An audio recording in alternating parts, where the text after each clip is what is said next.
Pessoal, boa tarde.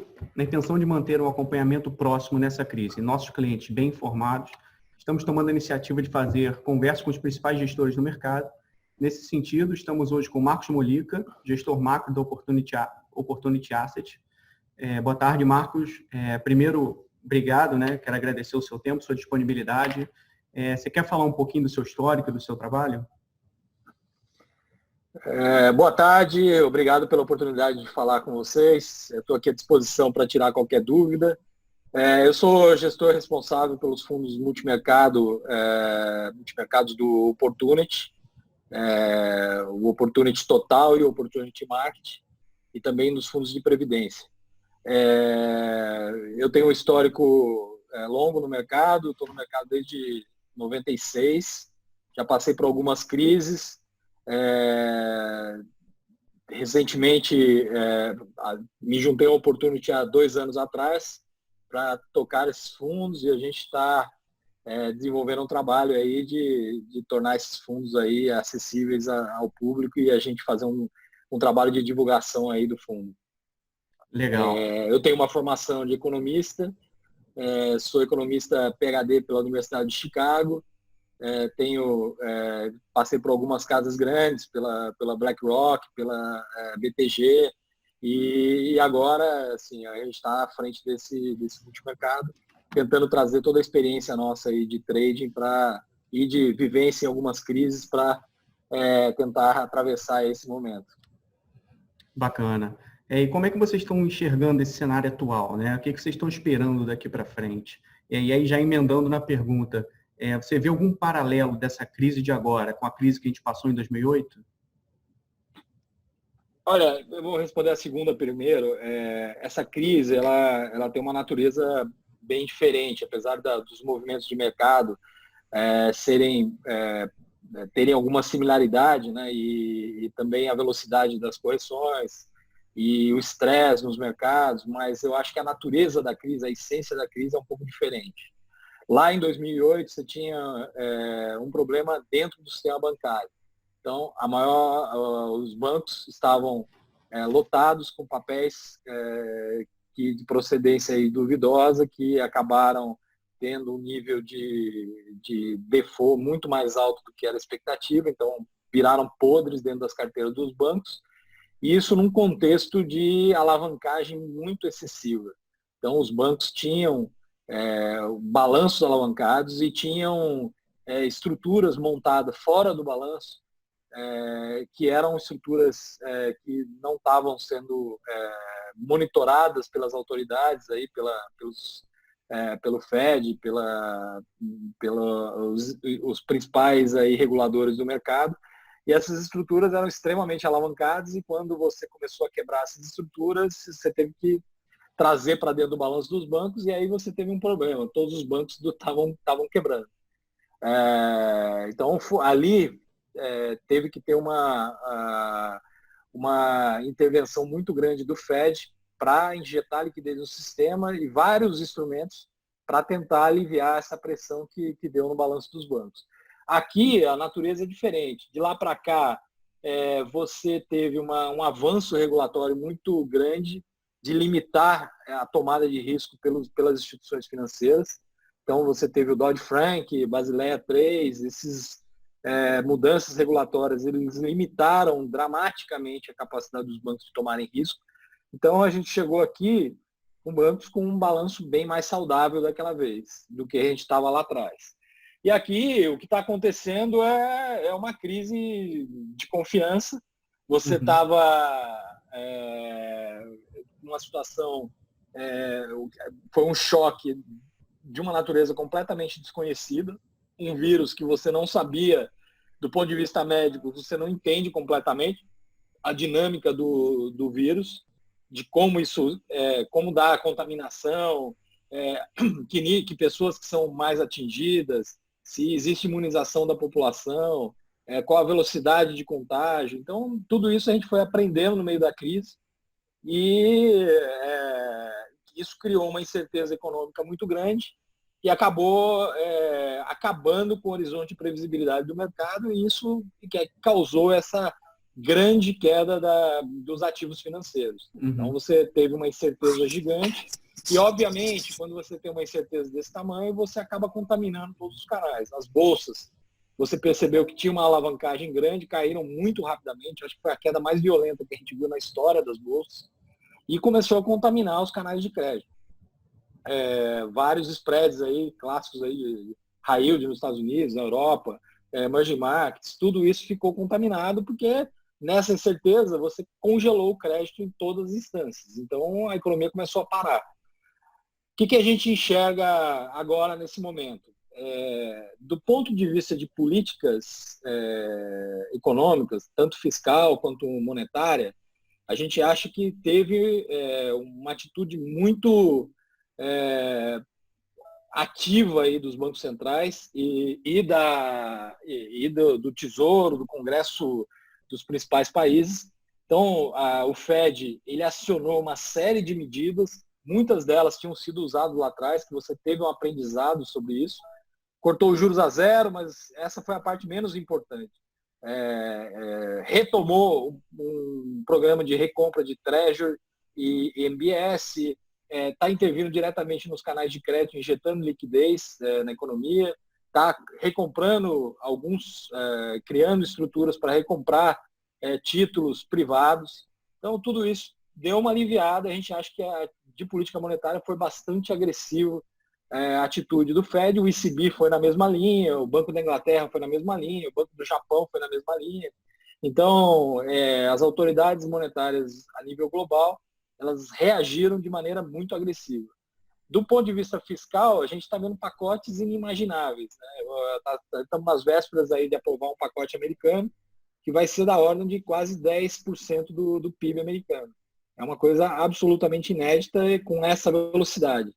Então, do ponto de vista de políticas econômicas, eu acho que a reação está sendo muito adequada.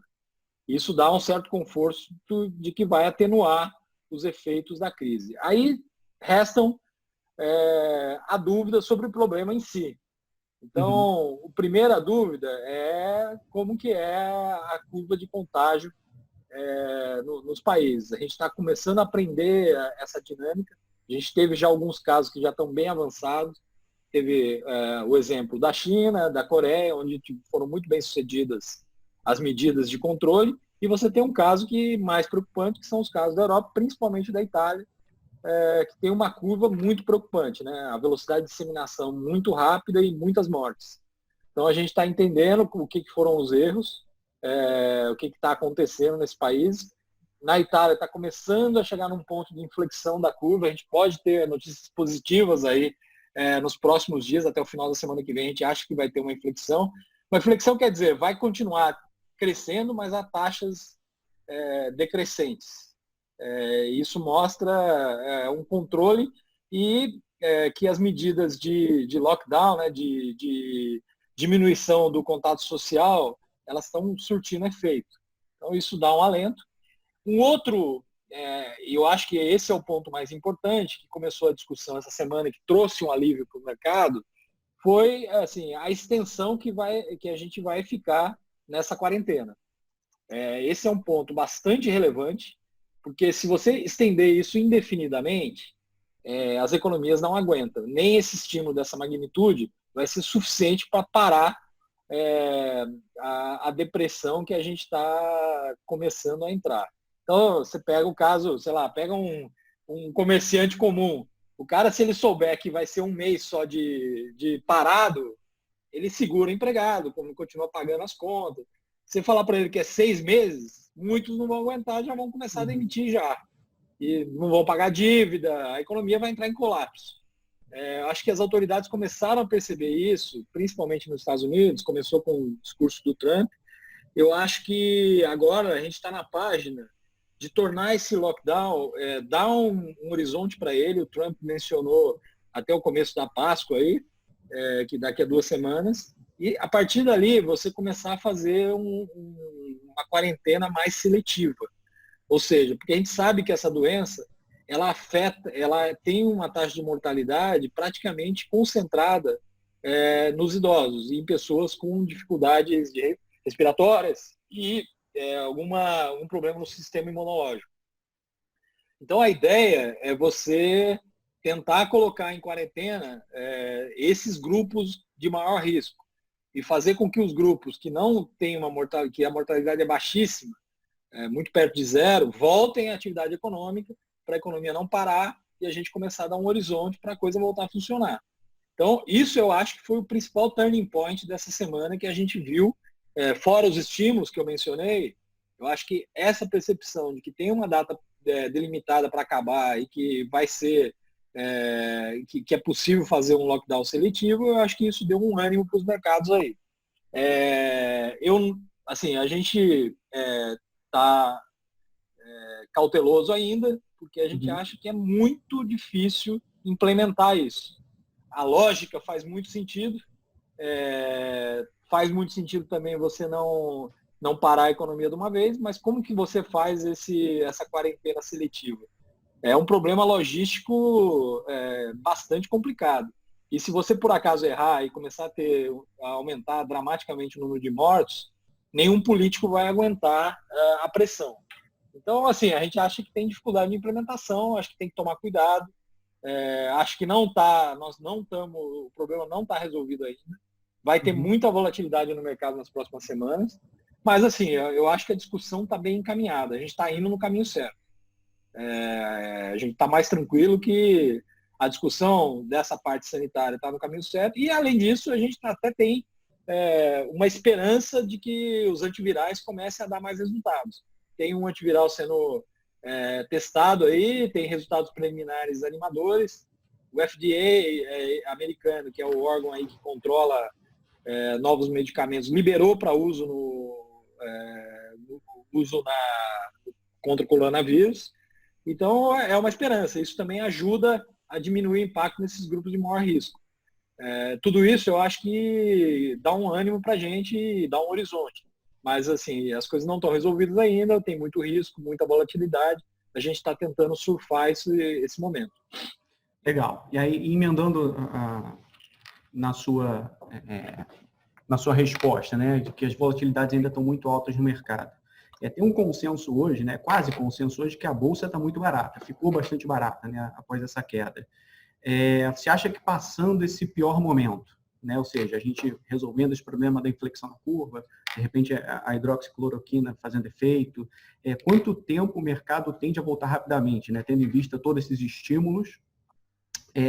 E vocês pensam em aumentar a exposição do fundo em ações ou devem deixar um pouco mais defensivo por enquanto? Não, bom, a gente acha que se a gente tiver um horizonte nisso aí, na parte da doença, com esse volume de estímulos, a gente vai ter uma recuperação em V muito rápida.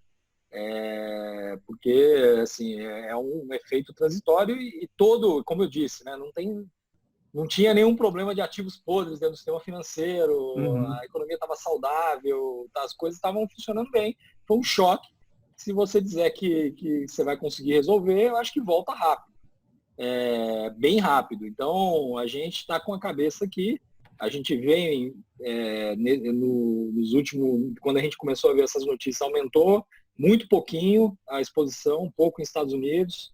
A gente ainda está com uma carteira muito defensiva, bastante líquida. A gente está mais em índice e tentando manter a carteira sem alavancagem, com coisas líquidas, para assim, conseguir atravessar esse período de alta volatilidade. Mas a cabeça é aumentar a exposição, sim.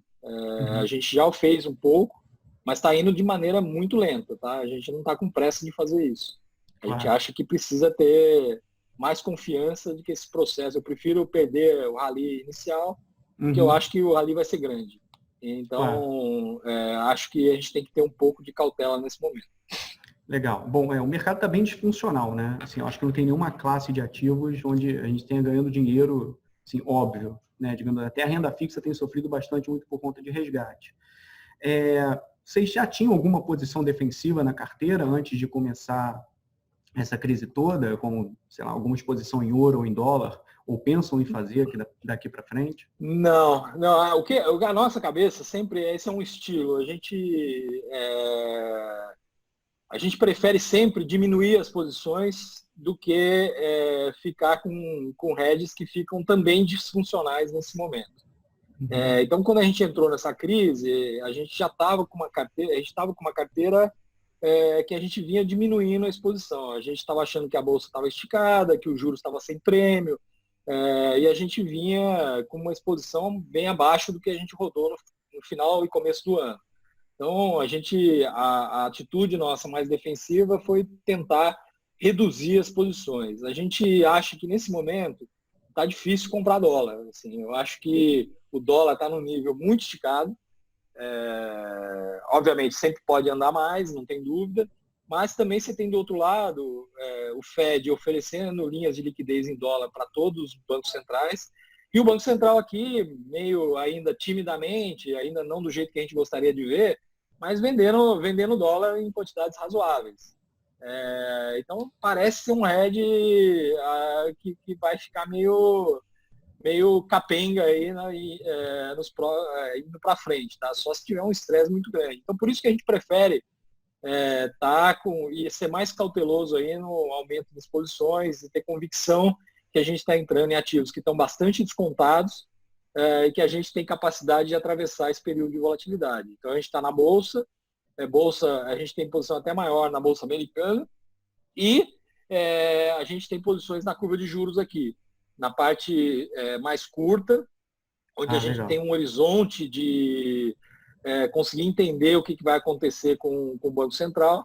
A curva chegou a ficar muito disfuncional, chegou a precificar quase 500 meses de alta de juros até o final do ano que vem, que a gente acha que é um absurdo.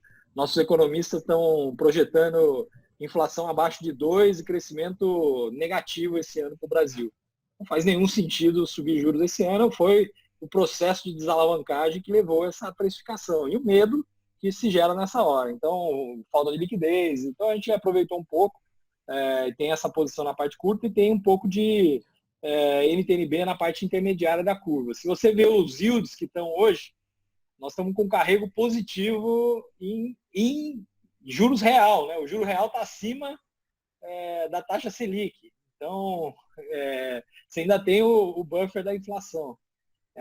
Então, a gente acha que é uma coisa mais defendida, que não tem alavancagem, que a gente põe o caixa lá e consegue um carrego um pouco melhor. Então, e que tem um espaço para uma voltada de taxa de bastante expressiva se a coisa acalmar. Então, as taxas que estão nessa NTNB em torno de 4, a gente pode ir rapidamente para baixo de 3. Então, tem bastante prêmio agora, que a gente estava achando que o prêmio estava baixo lá atrás, agora a gente acha que tem bastante prêmio nessa curva de juros. Você falou um pouquinho do dólar, né, que ele estava esticado, mas na verdade é que o real está com uma das piores performances, né? Até mesmo Sim. Frente a outras cestas de moedas de países similares, como o México, como o Chile, a gente está perdendo bastante. Alguma oportunidade nessa depreciação ou você prefere ficar fora desse mercado de moedas por enquanto? Eu acho que o mercado de moedas ele tá com vetores contraditórios, né? Você está muito mais ligado nessa tendência do dólar global, né? E desses fluxos aí que você está vendo de dólar que estão pressionando todas as moedas. Então, acho que a previsibilidade do dólar fica mais prejudicada nesse ambiente. E você tem um Banco Central intervindo, então um mercado que está mais poluído na nossa visão. Para apostar a favor, eu acho que é muito mais, eu vejo mais upside na Bolsa e no juros. Nos juros é quase matemático, né? Se você faz a conta de quanto o Banco Central vai fazer e o risco que você tem de ter alta de juros, dá mais ou menos você entender os seus riscos aí de estar aplicado. E na Bolsa você tem um valuation de empresa que vai chegando em pontos que a gente começa a achar interessante. Então, eu acho que é mais claro, nítido, assim, no que você está apostando. Eu acho que no dólar a coisa fica meio opaca. Então, por isso que a gente está preferindo evitar o dólar nesse momento. Legal. E aí, falando um pouquinho do fundo, né? Vocês têm algum tipo de controle de volatilidade nos fundos? Quer dizer, né? O mercado caindo, o fundo é obrigado a zerar algum tipo de posição ou é só realmente mudanças estratégicas ali dentro? Não, o fundo ele tem um controle por estresse. Uhum.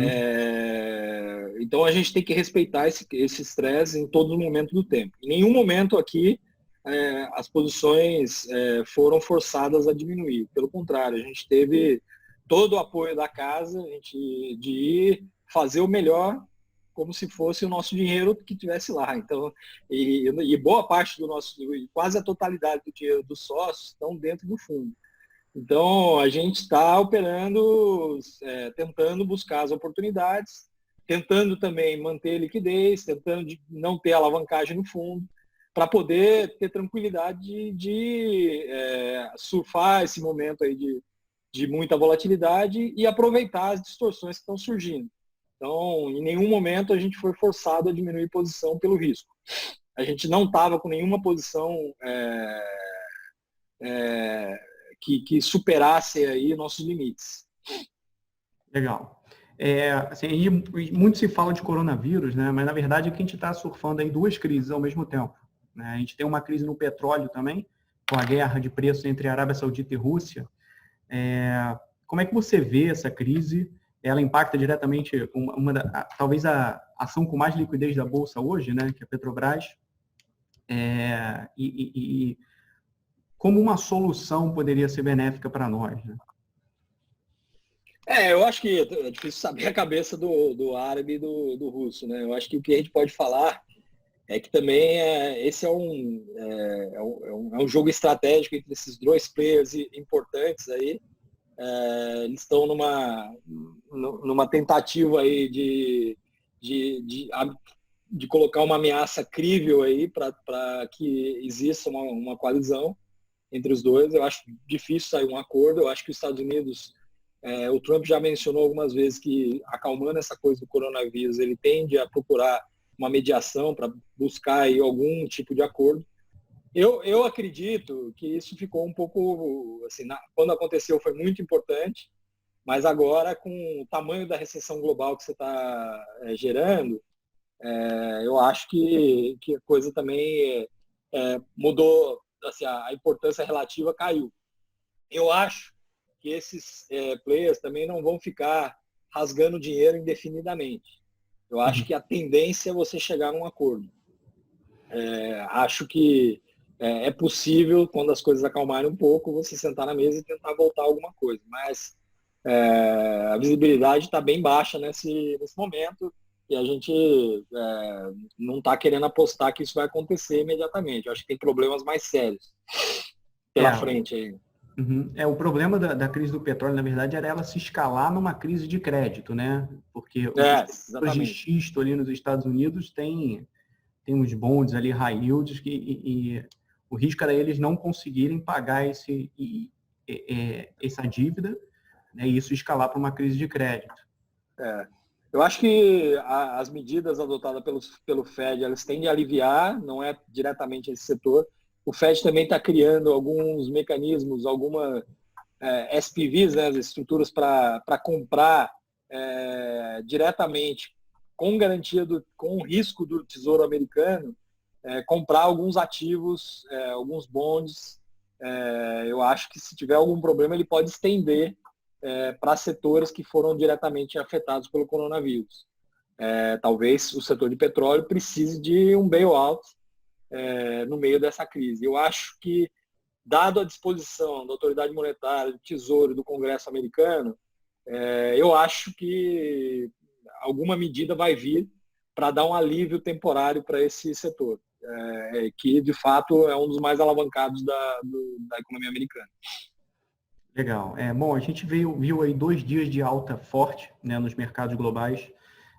Você vê isso como um sinal de que o fundo do poço já passou, se a gente já atingiu a mínima nos mercados, ou é só uma volatilidade normal? Bom, volatilidade normal, acho que não é. Com certeza. Mas, assim, você está ainda num nível de volatilidade muito, muito elevado. Eu acho que já teve várias coisas que me deixam animados, que a gente pode ter já, sim, passado o pior momento. Acho que eu mencionei as reações de política, monetária e fiscal, a curva de avanço da doença e essa discussão aí sobre manter um lockdown seletivo. Eu acho que são coisas animadoras, deixa a gente um pouco moderadamente otimista de que o pior passou, mas a volatilidade ainda continua muito alta. Se você pegar o VIX aí perto de 60, um desvio padrão significa 4% ao dia no S&P. Então, o movimento de 4% ele acabou sendo um movimento normal nesse nível de volatilidade. Então, não dá para a gente afirmar muito que essa alta tem um significado muito relevante. Eu acho que a gente precisa, na verdade, ver a volatilidade caindo, ver os mercados se acomodando. Como eu falei outro dia, eu prefiro uma sequência de 1%, 2% consistente do que um dia de 10, um dia de 5, um dia de 10, um dia de 5. Então, eu prefiro que a coisa acalme um pouco, caia a volatilidade, porque isso vai dando espaço para os players que estão bastante machucados a começar a voltar para o mercado, a começar a colocar risco de novo, começar a fazer conta. Porque nesse momento todo mundo joga a calculadora na gaveta e é o modo salve-se quem puder, né? Então é um mercado que fica totalmente disfuncional, é difícil de operar. Legal, e no mês que vem vão sair os dados da China, né, referente a março, né? O lockdown lá acabou no início de março, a gente já vai começar a ter uma referência de como é a retomada da atividade, pelo menos por lá, né? Para servir de parâmetro para o resto do mundo. Bom, pessoal, tá dando tempo aqui. Quero agradecer a presença de todo mundo, especialmente a sua, Molica, pelo tempo, mais uma vez, pela disponibilidade. Foi um prazer ter essa conversa com você. Obrigado. Do nosso lado aqui, vamos continuar atentos ao mercado, né, entregando ao nosso cliente informação e uma assessoria financeira completa. Um abraço a todos. Um abraço.